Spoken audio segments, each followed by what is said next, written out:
Baik, pemirsa, kita kembali lanjutkan perbincangan Pak Ayar Salmi dengan dibebaskannya Peggy ini, kemudian juga status tersangka ini terlepaskan darinya. Begitu kemarin kita dengarkan putusan dari Hakim Eman Sulaiman. Apa konsekuensinya bagi Polda Jabar dalam menyelesaikan kasus yang juga harus terus menguak siapa kemudian yang harus kembali bertanggung jawab terhadap kasus tewasnya Vina dan Eki, terutama ada 3 DPO ini, artinya semuanya balik dari kembali menjadi 0 untuk mencari 3 DPO tersebut, atau seperti apa Pak Ayar?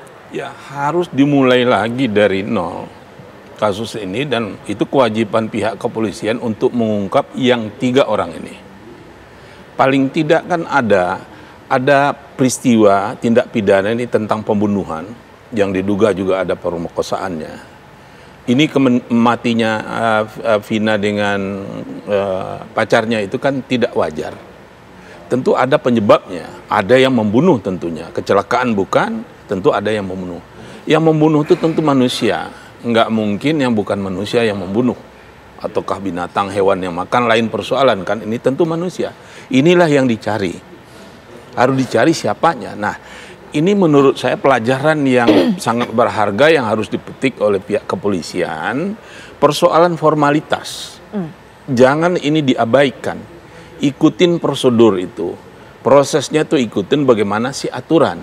Nah, ini saya melihat ini memang agak runyam sedikit. Kenapa? Yang saya dengar mungkin Bung Nicholas nanti bisa, yang sudah membaca putusan yang tahun 2000 terhadap yang ber8 orang itu, apakah ada yang di dalam diktumnya ataukah di dalam pertimbangan hukum yang dikemukakan oleh pengadilan, PN, PT atau Mahkamah Agung, ini ada 3 buron yang harus dicari, 3 lagi yang diduga pelaku yang harus dicari. Kalau nggak salah di situ ada alamatnya. Jadi yang dicari itu nanti tentu harus sesuai dengan bunyi putusan. Ini yang agak repot menurut saya. Ini kan sudah mulai nih. Ini kemarin itu kalau saya mengamatin, hakim tidak masuk ke sana. Kalau kita kan dalam istilah perdata itu persona standi in judicio-nya, tentang orangnya, status orang kan nggak dibahas kemarin. Ya. Apakah Peggy namanya berbeda di dalam putusan dengan yang ada di dalam dakwaan, ke surat dakwaan, kemudian dakwaan tersangka, kemudian mengenai masalah ciri-ciri, kemudian mengenai masalah alamat. Ini menurut saya ini suatu handicap buat kepolisian yang harus benar mencari tempat. Kalau nggak ada tempat yang sama itu, ini akan di pra-peradilan lagi nanti. Kalaupun lolos di pra-peradilan, tentu akan ada lagi tahap berikutnya di eksepsi mengenai masalah. Karena berkaitan nanti di dalam kalau sampai dibuat dakwaan oleh penuntut umum, inilah namanya syarat formalitas. Syarat formalitas itu ada nama, alamat, segala macam yang nggak begituan kan. Kalau ini berbeda, ini gimana dengan putusan? Nah, oleh karena itu saya berpikir ini, nggak tahu, bisa saja ini keliru, tapi mudah-mudahan ada juga teman-teman bapak-bapak kita dari pihak kepolisian coba lihat, apakah mungkin untuk memperbaiki dulu putusan dari Mahkamah Agung Pengadilan ini tadi? Nggak bisa secara hukum. Pihak kepolisian mengatakan kan sempat terlontar kata yang sudah diralat oleh, kita bahas juga di sini tempo hari itu, bahwa 2 ini adalah fiktif. Nggak bisa, putusan pengadilan kalau memang dibunyikan di situ, saya belum membaca ini, sekiranya dibunyikan, yang bisa merubah putusan pengadilan adalah pengadilan yang setingkat. Karena ini sudah inkrah, tentu sempat ke tingkat Mahkamah Agung. Langkahnya di situ adalah peninjauan kembali tentunya. Tinggal persoalannya kita, siapa yang melakukan peninjauan kembali? Ini yang saya juga berpikir nih. Di dalam keputusan Mahkamah Konstitusi, jaksa ini nggak boleh PK. Yang saya nggak setuju sebenarnya, karena fairness-nya nggak ada di situ. Karena terpidana bisa PK, kenapa pihak kejaksaan nggak boleh PK? Saya nggak setuju dengan putusan MK ini, tapi itu putusan yang final and binding ini tadi nggak boleh. Jadi bagaimana ini? Terkunci menurut saya di situ. Kalau ini nanti dibilang sama nggak? Putusan yang harus dilaksanakan tentu yang dieksekusikan bunyi putusan yang ada di dalam diktumnya itu. Kalau memang berbunyi di situ, bagaimana pelaksanaannya? Ini juga kemarin itu belum masuk ke sana. Baru dalam prosedur, apakah ditetapkan DPO sudah pernah nggak dipanggil? Kemudian 2 poin pokok kan DPO, kemudian orang jadikan tersangka, pernah nggak dia itu diperiksa? Ya. Baru sampai di situ. Baik. Belum sampai berbicara bagaimana identitas orang yang dipanggil di dalam DPO, bagaimana identitas orang yang diperiksa. Apakah sama dengan putusan atau tidak? Ini menurut saya perlu kita dengan jernih melihat bagaimana solusi hukum kita terhadap hal ini. Nah, oleh karena itu, tentu kan bermula ini ada di kasus 2016. Tentu hakim memutus nama-nama yang 3 orang yang masih belum ditemukan di saat itu, tentu nggak mungkin dikarang saja. Berasal dari dakwaan dari JPU. Dakwaan JPU ini pasti berasal dari berkas perkara yang disiapkan oleh penyidik. Ya. Paling tidak di dalam resume kalau berkas perkara covernya ada tuh. Siapa, alamat apa tuh ada di dalam cover, di situ dimuat. Nah, dia nggak bisa keluar dari situ. Nah, ini memang, kalaulah boleh saya mengatakan, ini kalau ibarat orang menjahit pakaian, ini bahannya sudah digunting. Tinggal menjahitnya lagi, tukang jahitnya berbeda dengan yang mengunting yang dahulu. Ini nggaklah mudah supaya cocok dengan badan yang kayak begitu. Ini agak sulit. Saya sendiri juga berpikir selalu juga, bukan kita. Saya inginnya adalah hukum orang yang melakukan pembunuhan itu. Jangan kita menghukum orang yang tidak melakukan pembunuhan itu. Itu yang harus kita cari kan. Nah, ini udah ibaratnya udah tergunting ini di dalam berkas. Bagaimana caranya memperbaiki? Dalam putusan adalah PK. Pihak kepolisian dengan ini tidak. Malahan saya juga berpikir, Putri, ini di dalam selalu saya juga ngelihat jalan solusi kita. Mungkin nggak kita tiru dengan masalah PK, peninjauan kasasi. Kasasi itu ada yang biasa, ada yang untuk kepentingan hukum. Yang di sini dilakukan oleh Jaksa Agung. Mungkin juga nggak PK itu nanti PK untuk kepentingan hukum. PK yang untuk kayak begitu kan, karena yang kalau sekarang ini dengan putusan MK nggak bisa nih pihak kejaksaan ke bawahnya ini. Tapi bagaimana nih merubah ini? Bisa nggak kita robah? Ini putusan pengadilan loh. Itu kendalanya juga nanti untuk ini terhadap orang yang bertiga. Oleh karena itu, mudah-mudahan pihak penyidik kita dapat menemukan nama-nama yang sesuai dengan ciri dan alamat yang ada di dalam putusan yang semulanya harusnya begitu. Bermula dari berkas perkara yang diserahkan tahap 1 oleh pihak kepolisian ke kejaksaan, jaksa membuat dakwaan, itulah yang diambil oleh pengadilan. Baik, Pak Ahyar. Nanti kita lanjutkan kembali, termasuk juga Pak Wahyu bisa berikan pandangan mengenai hal ini dan juga evaluasi yang dilakukan oleh pihak kepolisian. Tapi setelah jeda, kami sudah kembali. Pemirsa, Kapolri Jenderal Listio Sigit Prabowo menanggapi putusan dari pengadilan yang membebaskan Peggy dan juga mengabulkan gugatan dari Peggy Setiawan. Polri menghormati putusan dari hakim dan juga akan menindaklanjuti mengenai hal ini. Tentunya kan kita harus menghormati putusan pengadilan. Jadi saya kira tadi juga sudah disampaikan oleh Polda Jawa Barat ya, melalui Kabitumasnya. Untuk langkah selanjutnya tentunya akan menunggu hasil lampiran dari keputusan ataupun tembusan dari putusan tersebut supaya bisa ditindaklanjuti.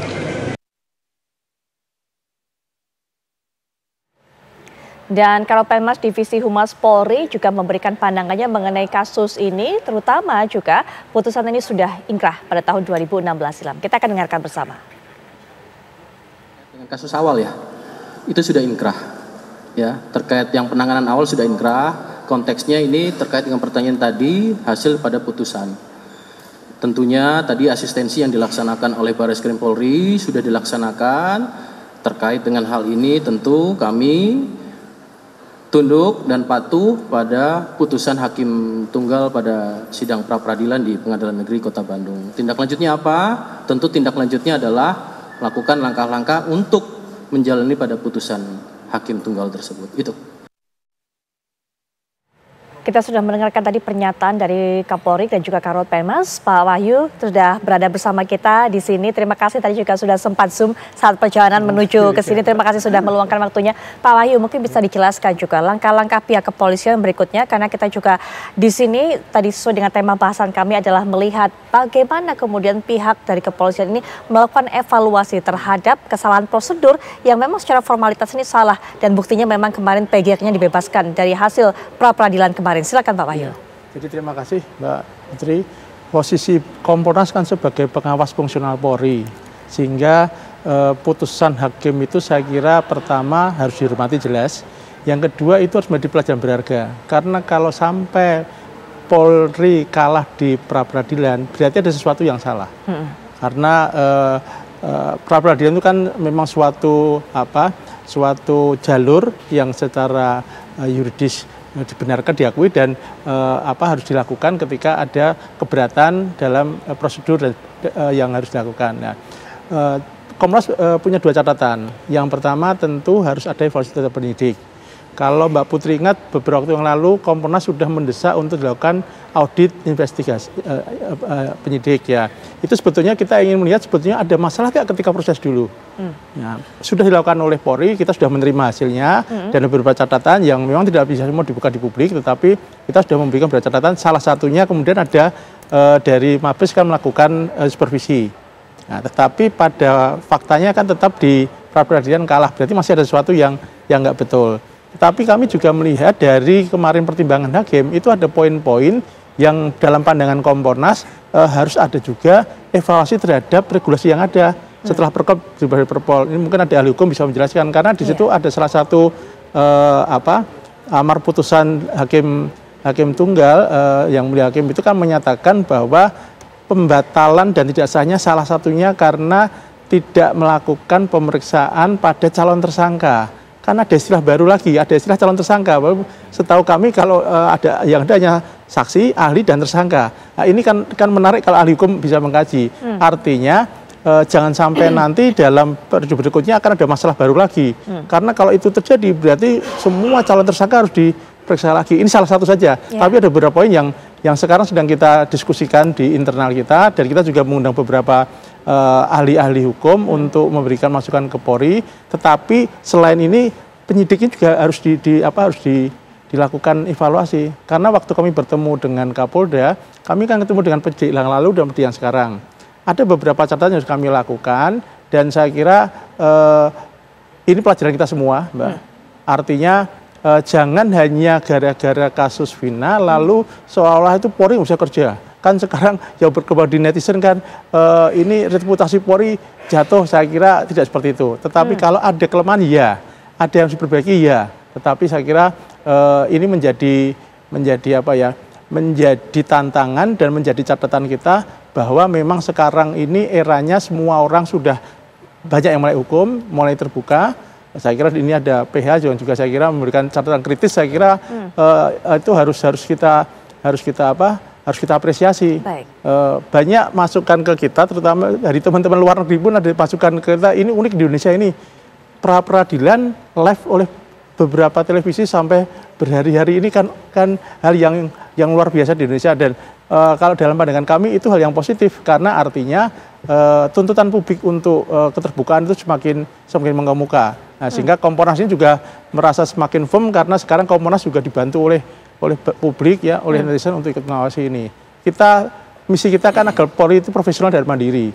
Nah, profesional itu artinya bukan hanya sekedar pencitraan, tapi memang dalam implementasi. Kasus Peggy ini menjadi menarik. Tadi ada statement juga kan dari Bareskrim bahwa akan dilakukan lagi internal untuk melakukan evaluasi terhadap proses yang berlaku. Saya kira sah-sah saja itu dilakukan, sehingga bisa tahu kelemahannya.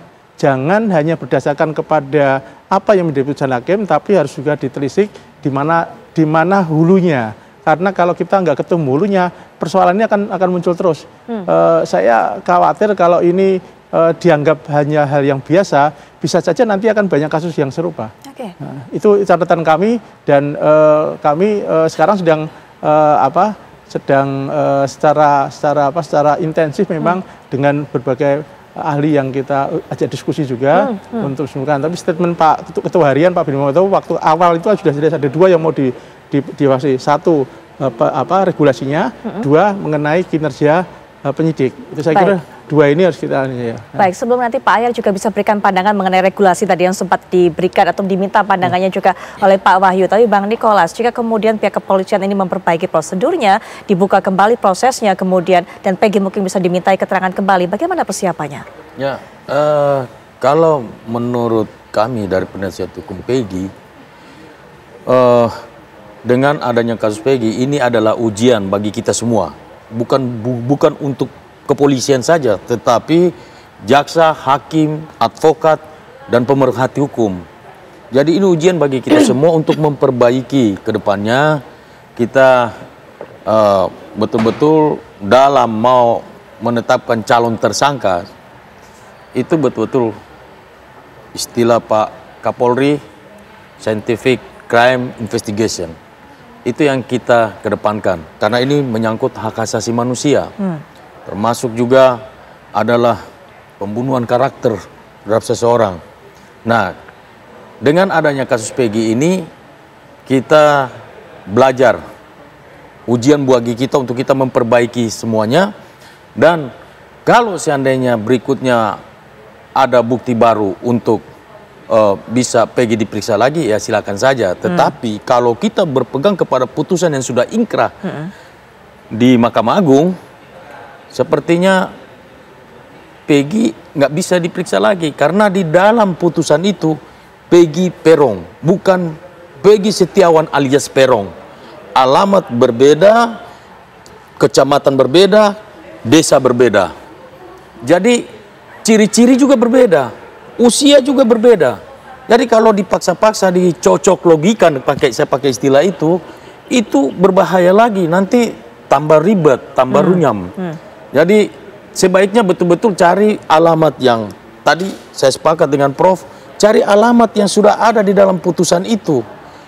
Cari ciri-ciri orang yang sesuai. Kemudian ya kalau Peggy alias Peron, ya Peggy alias Peron. Kan gitu. Jangan Peggy Setiawan alias Peron. Itu nggak pernah ada Peggy Setiawan alias Peron di dalam putusan itu. Terus alamatnya juga harus cari alamat di situ.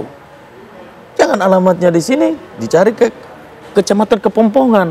Itu tidak ada dalam putusan Mahkamah Agung. Jadi ini putusan sudah inkrah, mengikat. Nggak bisa dirubah, yang bisa rubah cuma pengadilan.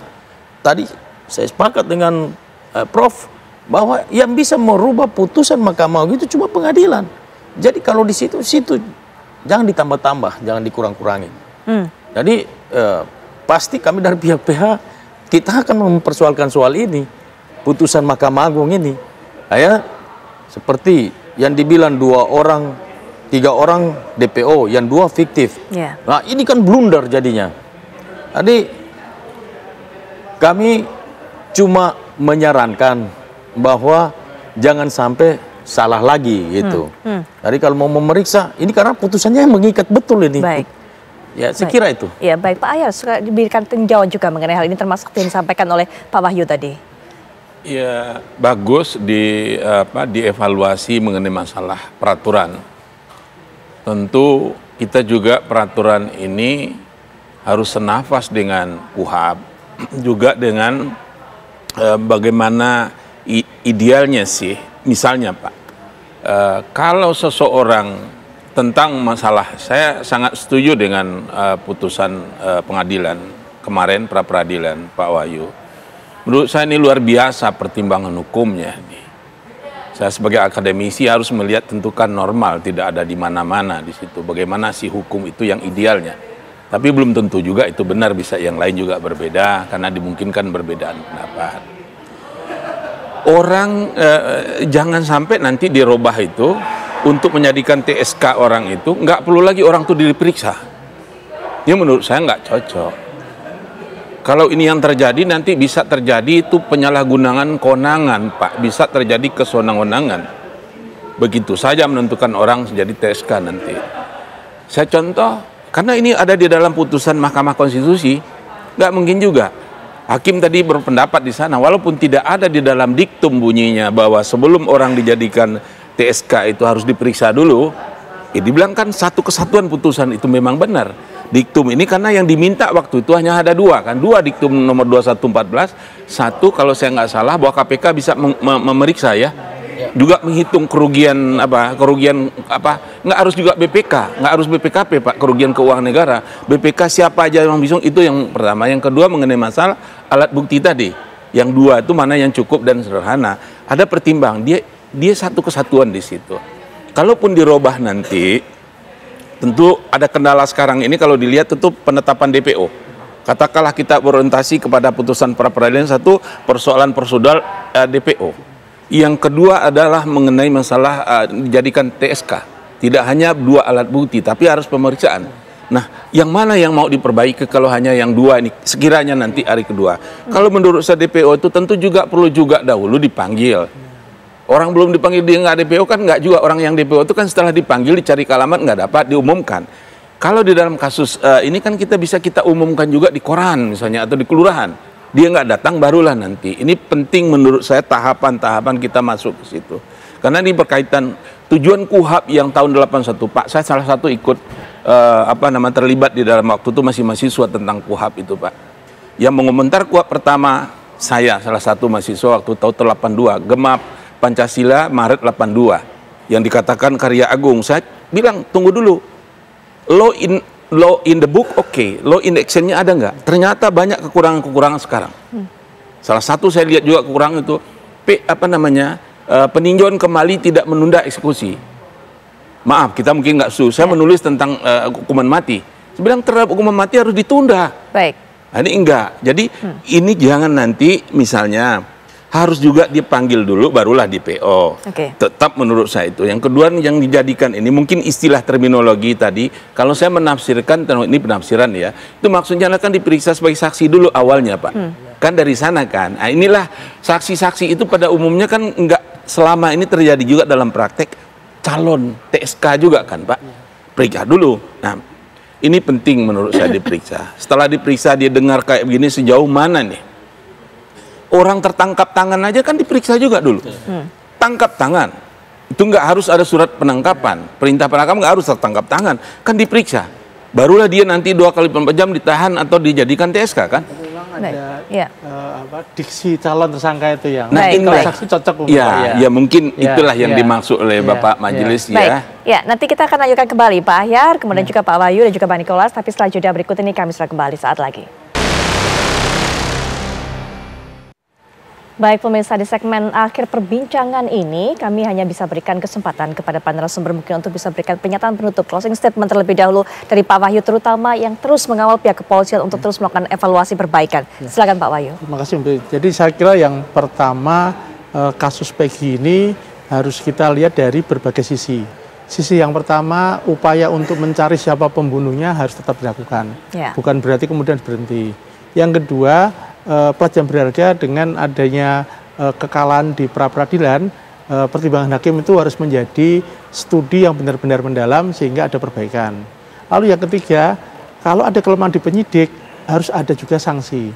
Kalau memang kesalahannya itu ada kesengajaan, tentu harus ada sanksi. Tetapi kalau karena kurang kemampuan, berarti harus ada upaya-upaya peningkatan kompetensi. Saya kira aspek ini perjalanan berharga, bukan hanya pra-peradilan saja, tetapi ternyata ini menyangkut banyak aspek dan bagi Komponas ini menjadi banyak catatan yang penting sehingga kami melibatkan beberapa ahli untuk agar memberi masukan ini bisa lebih komprehensif, Mbak. Dan kami apresiasi dengan Pak Kapolri maupun dari pihak Jabar yang begitu putusan langsung menyatakan siap menghormati. Jadi nggak ada defend, kecuali kalau kami kemudian membantah sebagainya kan berarti persoalan lain. Tetapi mengakui, tetapi juga ada kesadaran untuk perbaiki. Saya kira Komnas juga harus mengapresiasi kepada sikap Polri yang mau meningkatkan dan memperbaiki kelemahannya. Mengakui kelemahan itu bukan hal yang mudah, dan itu sudah dilakukan. Terakhir Bapak Kapolri sendiri menyatakan, saya kira itu harus kita apresiasi. Jangan kemudian mohon maaf dibully lalu ada statement ini Polri nggak profesional, ini Polri. Saya kira ini kan milik kita semua. Saya kira milik kita semua. Kepada pihak juga terima kasih, kepada para akademisi yang memberikan, kita juga terima kasih. Ini pelajaran, jangan sampai terjadi lagi. Artinya ini jangan hanya dijadikan sebagai suatu cerita, tapi jadikanlah suatu momentum untuk perbaikan pelaksanaan proses hukum di Indonesia. Baik. Berikutnya Pak Ahyar, silakan Pak. Kita jadikan pengalaman ya putusan pra peradilan, tapi bukan berarti kasus ini dihentikan.